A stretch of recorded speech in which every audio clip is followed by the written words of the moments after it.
Good morning, everyone.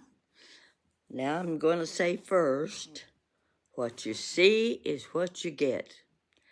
Because I'm sitting here in my pajamas and my robe, Jan and Charlie are out and about doing the things they need to do.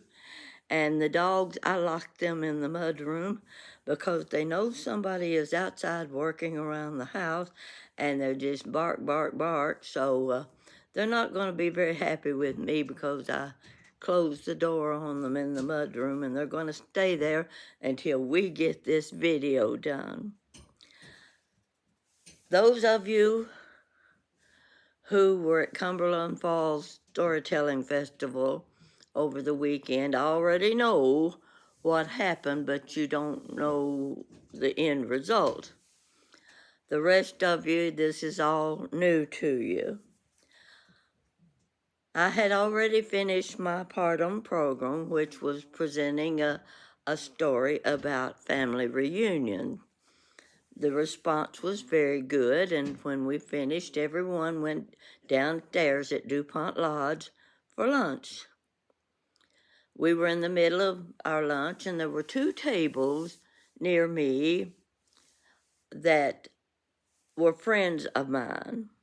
Friends of mine at one table, friends of Stephen's at the next table. These were people he had gone to school with in Oneida and knew in Manchester. And he was at one end of the table, and a minister was at the other end of the table. Well, I knew who the minister was, but I was not acquainted with him. And so I wanted to speak to him because he was from Corbin, which is where I grew up. And I wanted to have a short chat with him. So I left my table and walked back and started talking to him. And we had a 2 or 3 minute conversation. That was basically it. So I started around the table between the next table where my friends were, and somehow or other, my feet got tangled. I can't tell you exactly what happened. I think it was on the leg of one of the chairs, and I was trying to get my feet back on the floor in position, and it wasn't happening. I was losing my balance. So I was grabbing for the back of the chairs to keep from falling to the floor. That didn't work either. When I fell, I went head first, backwards. My head hit the hard floor. And I'm telling you, I had just told a story the night before about the different times that I have fallen and how little damage, never any broken bones, that sort of thing. It was a quite humorous story, but I was explaining through the years. I'd fallen in New York City, I'd fallen in England, I'd fallen in Nashville, Tennessee, and I was giving those experiences. And each time I just get up and go on. Well, this time I had fallen at Cumberland Falls State Park in DuPont Lodge dining room. Uh-oh. This story was going to be a little different than the others. The others, I came out of it all with flying colors. This time, I lay on the floor. I didn't move. I said, "Don't touch me." I didn't pass out when my head hit the floor. And people were gathering around. I was conscious, which is surprising. If you had been there, you would wondered, why didn't it knock her out? I reached back behind my head where I hit. I wasn't feeling a smooth scalp. It felt like I had a baseball in my hand cupped around a baseball on the back of my head. Now, If you don't think something like that will scare you, I'm telling you, yes, it will frighten you to feel something like that on the back of your head and knowing it is a big knot. It was starting to throb, really throb. Everybody was gathering around. And I just said, get something to put behind my head because my head was lolling back, on the floor. So somebody grabbed, I guess they took their sweaters and jackets and put under my head. So I said, just let me lie here. I can't get up yet. So they were saying, should we call 911? Yes. Everybody's in agreement. Call 911. So the EMT came. I can't say they did what I would have expected them to do. Instead of doing what I expected them to do, they were asking me what I wanted them to do. Well, I don't know what you do in cases like this. That's your job, not my job. And they were, should she go to the hospital? Well, they could take me to the hospital, or Jan, my daughter, she could drive me to the hospital. Well, Jan was getting a little bit leery about the questions and the care they were giving me because they took me by each arm and pulled me up on my feet, standing there with this huge knot on the back of my head. That seemed a little strange, too. Why weren't they putting me on a gurney? Because I didn't even know if I could stand on my own 2 feet. So it went back and forth, and it finally came to the conclusion, yes, she has to go to the hospital. Jan said, I'll take her. So Jan and our friend Nina, who was with us, they followed me out to the car, and we went to Corbin Hospital. They did the routines of the blood pressure and the temperature and, I don't know, blood transfusion and all that stuff. And by chance, the young nurses, 2 pretty girls, were working with me, and one of them just happened to ask me if I knew a certain person there in Corbin. And I said, yes. She said, I'm her daughter. I said, you're her daughter? This was a girl who had married a very close friend of mine in high school. We had worked together on class reunions. I'd seen them every time I went to Corbin. And her father had died about 3.5 years ago. And we had been close friends all through high school and all the years since then, which is quite a few years. So we were having the best conversation ever was, and I was telling the secrets about her daddy that her daddy had never told her, and she was laughing. We were just having a really good time. Well, they took me back for scans of my head. And when all was said and done, they said, we're sending you to UK Medical Center. What? Yes, you're going by ambulance to the UK Medical Center. There is a brain bleed from the fall. It's a tiny brain bleed, but you need to be checked out at the medical center.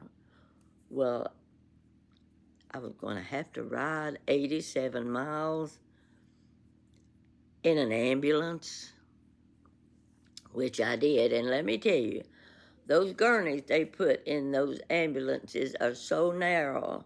I think I was hanging over on each side. they had strapped me in. I said, I feel like you're taking me to prison. And the young man, of course, he laughed with me because I was trying to play things down as much as I could, although I knew I was in a very serious predicament. So anyway, Jan and Nina go back. They check us out of DuPont Lodge. They gather up all of our goods, and they follow us to Lexington to the medical center. I was there until 11:30 that night. Back and forth for this, that's another scan.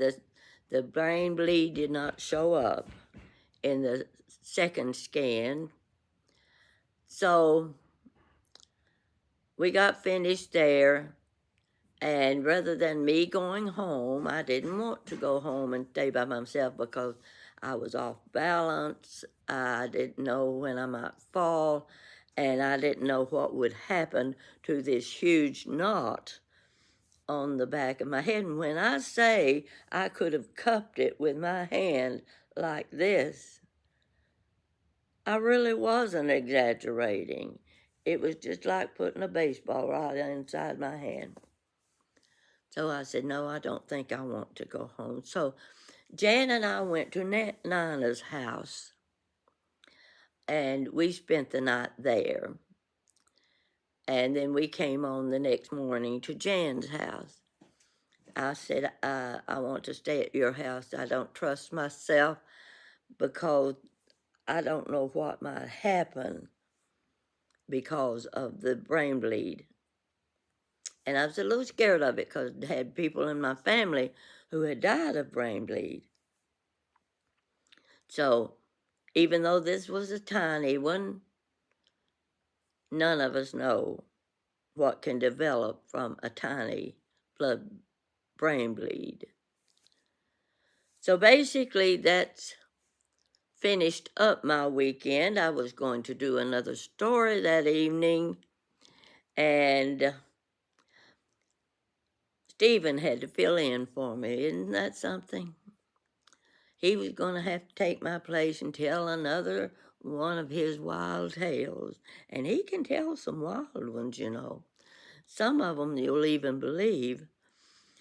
So he was so concerned and so caring. I cannot tell you how good I felt having that man standing beside me when I was on the floor holding my hand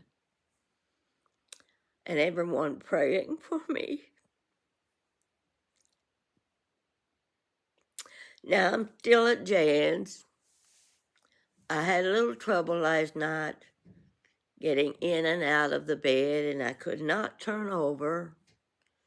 And I said, no, I'm not ready to go home. I think I need to stay here another night. So she's out minding her business. Her husband Charlie's out minding his business on the farm. And I'm here with Sheba and Samson. And they're in my face every 5 minutes, glaring up at me, begging me to open the front door and let them out. Well, I'm not going to do it. I just locked them in the mudroom. The mudroom's a big room, got big windows and all. So right now they're being quiet. That's what I was asking for, was just be quiet a few minutes so I can do a video. I've got information my viewers need to know. They've been watching my stories. They've been watching me perform it at DuPont Lodge. And they want to know what happened after I left the park. So I want everyone to know I appreciate your concerns, your prayers. I've never felt more loved than I have this weekend. Jan has done everything for me. She's got the patience of Job, and she's also very knowledgeable. And when I say, no, I don't want to, she says, yes, you do. And She sees to it that I do the right thing. I started getting in bed last night. I sat down on the edge of the bed. She had me all prepared with I had to have a heater. Her house is cold. And I said, "You got a heater? I've got to get warm." So they put the heater in the bedroom for me and put it on low so I'd stay warm during the night. I sat down on the bed, and this was funny. You'd had to have seen it. I was trying to get my legs up on the bed, so I had to lay back. When I lay back flat on the bed, not on the pillows. And when I tried to raise up and turn over to get up on the pillows, I couldn't move. There I lay flat on my back in the bed. Jan and Charlie were watching a movie on TV right outside the bedroom. It took about 3 calls for Jan to, she finally heard me yelling for her. And she came in and she saw me lying flat on my back, my legs hanging over the side of the bed. And I said, "I can't get on the pillow." Well, she started laughing. And she was strong enough. She was able to get hold of me, help me, get me turned around up on the pillow. And I said, "Now, what you see now is what you're going to see in the morning. I'm going to be in this same position. I'm not going to be able to turn over." And I was not able to turn over all night long. That's no fun. If you've ever had to do that, you know it's not fun. And I told Jan when I wanted to turn my head, I couldn't turn my head on my own. I reached up with my hands like this, and I moved my head sideways. And then when I wanted to move back, I did this and pushed my head back. That's the movements I was making. They were all manual with help. So I've got soreness from my shoulder to my knee, and that's the side I fell down on, the back side. And I'm halfway thinking I may have cracked a rib. I don't know yet, but it's pretty sore when I move. So, folks, I'm going to be fine. I'm just sorry that I messed up such a beautiful gathering. The people were all so nice. They were enjoying themselves. And I want all of you to know I'll be fine. I'm not worried. I just know it's a process that takes time to heal. So don't pity me. I didn't get this old by being pitied.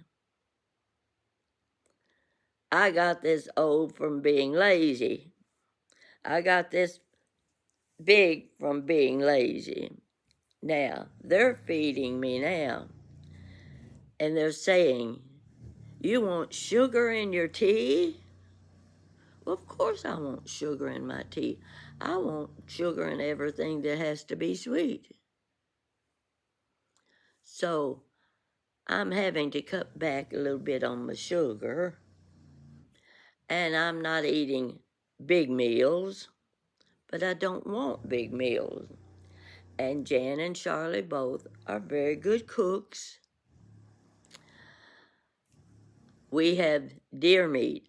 By the way, I ate my first deer meat for dinner last night.